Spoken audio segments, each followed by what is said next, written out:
Hello, Richard. I'm outside on a run. I've started trying to run again. My knees are doing alright. I do the same route all the time, it's not that long, and I'm walking a fair bit of it just to break my knees in. How am I doing? Yeah, not bad. I'm furiously writing Dungeons and Dragons campaign material, which I'm quite enjoying. This first bit is the bit where I have to write 6 separate intros, so hopefully I'll have a sixth of the work to do for the next bit we do.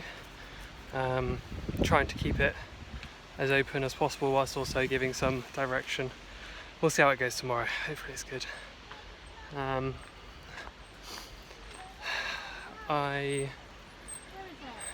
Not a huge amount has happened, so I'm going to talk about. I've been listening to a couple of podcasts. Normally I listen to podcasts and they're quite jovial. You know, they're either comedy or Dungeons and Dragons related, whatever. I've listened to a couple recently by CBC. They're kind of like uncovered things. They're kind of like, imagine if, like, you know how American Vandal is American Vandal, the Netflix show that is it's kind of making fun of a certain kind of documentary. Imagine if those certain kinds of documentaries were podcasts. Is the best way I can describe it. The first one, it was 6 episodes, and it was called Hunting Warhead, and it was basically a documentary about a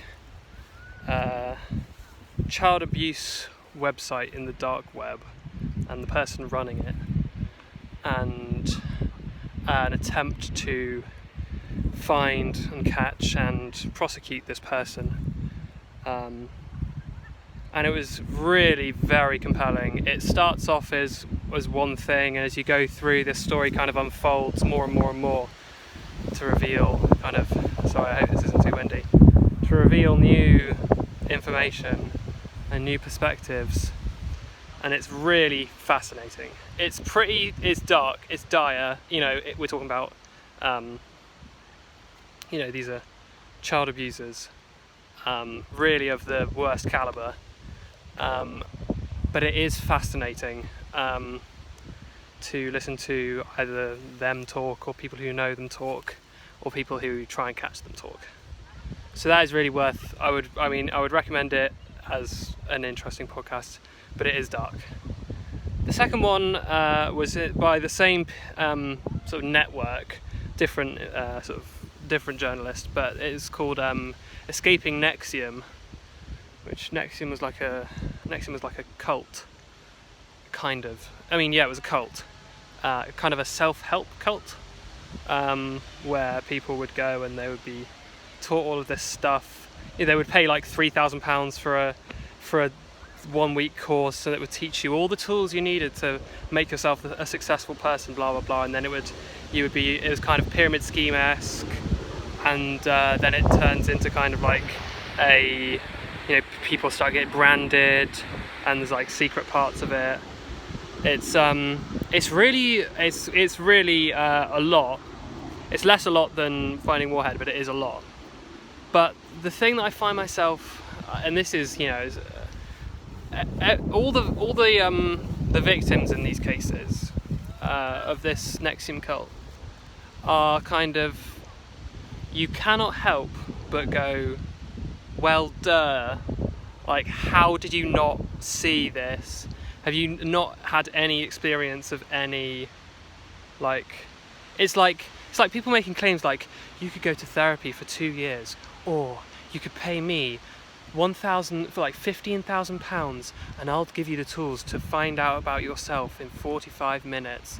And they're like, wow, I want to be able to do that, so I'm going to give you £15,000. It's like, Jesus, come on, think. But all of these people are kind of, the thing is, a lot of these people are already in vulnerable positions, but then they get themselves, I don't know, it's fascinating, because you listen to them talk about their experience and you think one thing, and then you listen to the defence and you think another thing, and it's very much back and forth. And it's interesting in this case particularly, where the line of like, is this legal, is this not legal, is drawn. It's really interesting. Like, it's all immoral, but only a bit of it is illegal, and how much can you actually pin on the man at the top in terms of actual legal trouble?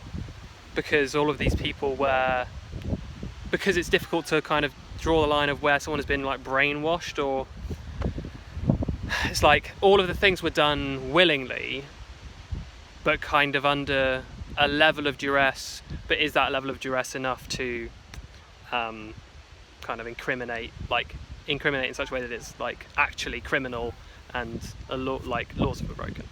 Anyway, this is probably a bit of a ramble that I've had on like interesting podcasts I've listened to, but I definitely recommend Hunting Warhead, it's called. And if you like that, then, and you want a kind of a bit more of a weirder one, it's not as good, but it is, the people, it's like, I don't know, like I said, I've described it. Then Escaping NXIVM. NXIVM is spelt stupidly, like NXIVM or something crazy. So I've been in that world. Minz is finally out of the cage. She's back to normal.